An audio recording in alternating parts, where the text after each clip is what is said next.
Une. Les termes du débat actuel n'ont pas varié. Plus que de 413 milliards, c'est de notre vision pour la France. C'est de notre ambition pour la place de la France dans le monde dont nous débattons. Comment voulons-nous œuvrer pour la paix et défendre la France ? Quand on dit le chiffre comme ça, en valeur absolue, 413 milliards, c'est énorme. Il faut savoir que sur ces 413 milliards, 30 milliards sont déjà absorbés par l'inflation. Le problème n'est pas la question du montant. Nous aurions pu mettre plus, nous aurions pu mettre moins. L'important, c'est ce que l'on en fait. Pour nous, ce projet de LPM manque en réalité de vision et d'ambition. Je donne un exemple. On parle depuis des années de la question de la fonderie numérique, c'est-à-dire qu'aujourd'hui en France, on ne fabrique pas les puces, les circuits imprimés les plus importants, les plus fondamentaux de l'économie contemporaine. Ça nous place dans une situation de dépendance. Et évidemment, ça place y compris les armées dans une situation de dépendance. La loi de programmation militaire est un outil de planification qui aurait pu servir d'enclencheur à un travail de ce type-là.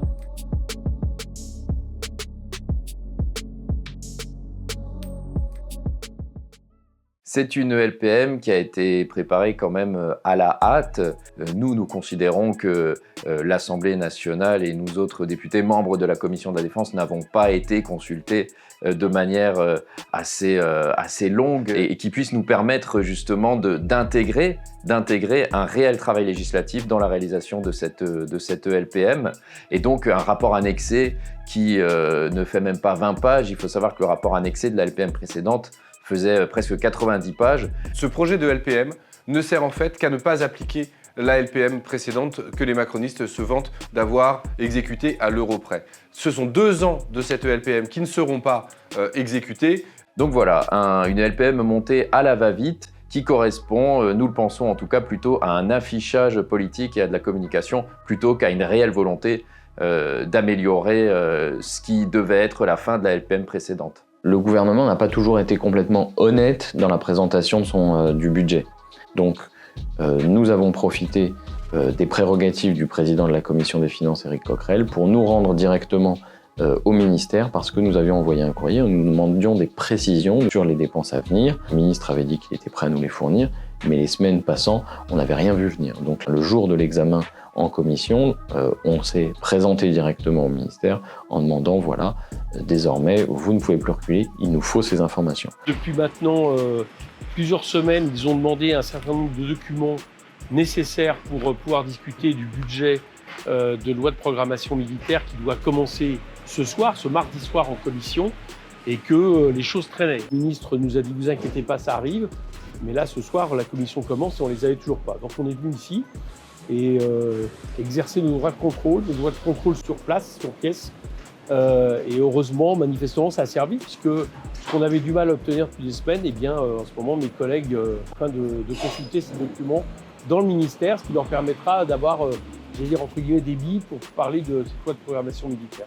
Le groupe de la France Insoumise NUPES est aujourd'hui le seul groupe à être en capacité d'offrir une alternative à la vision du monde que préconisent les macronistes. Les républicains sont une fois de plus les bagages accompagnés des macronistes. Le Rassemblement national crie beaucoup mais ne propose rien.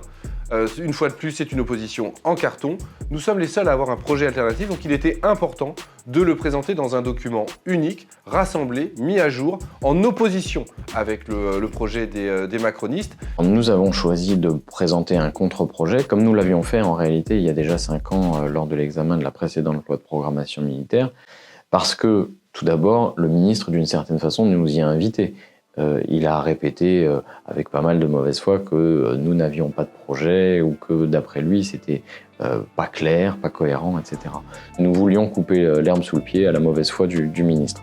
De fait, ça a eu cet effet puisque le ministre s'est présenté dans l'hémicycle avec un exemplaire de notre contre-projet. On voit qu'il a été finalement assez attentif à ce que nous pouvions dire et depuis, plus un mot pour nous dire que nous n'avions pas de projet. Nous souhaitons rendre à la France son indépendance. Nous souhaitons que la voix de la France ne soit plus considérée comme une voix occidentale, mais une voix universelle, universaliste. La France est présente sur l'ensemble des continents et dans l'ensemble des océans et des mers de la planète.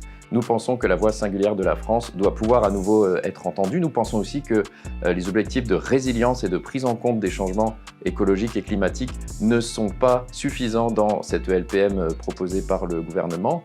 La raréfaction des ressources notamment. Si vous produisez aujourd'hui des chars qui ont vocation à fonctionner dans 30 ou 40 ans encore, eh bien peut-être que dans 30 ou 40 ans, il n'y aura plus de pétrole.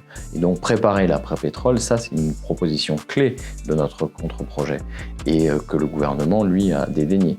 Plus de souveraineté également, puisque nous souhaiterions nationaliser une partie de notre base industrielle et technologique de défense, des industries d'armement.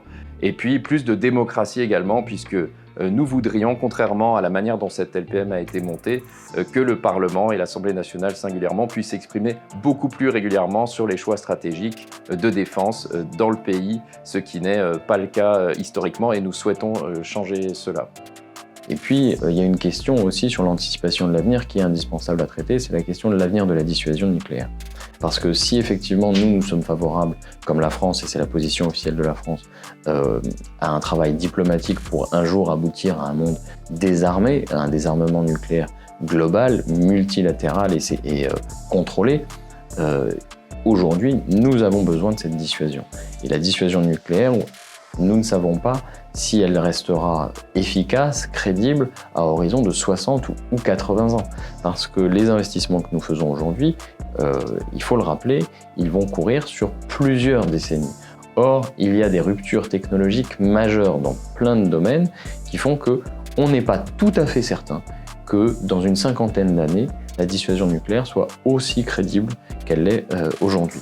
Donc nous nous sommes dit que nous devions dès à présent réfléchir à la possibilité qu'il y ait un jour des stratégies de dissuasion qui ne reposent pas sur l'arme nucléaire. Nous sommes le groupe qui avons déposé le plus d'amendements. Nous avons travaillé très sérieusement. Nous proposons une vision intégrale, complète, une doctrine différente, une manière d'orienter aussi les moyens que l'État peut mettre à disposition des armées et du domaine de la défense. Le contre-projet, vous pouvez évidemment le retrouver en ligne. Alors il fait quelques 50 pages, donc c'est un petit peu dense, mais c'est toujours utile à lire. Et vous pouvez le retrouver sur le lien qui est ici normalement.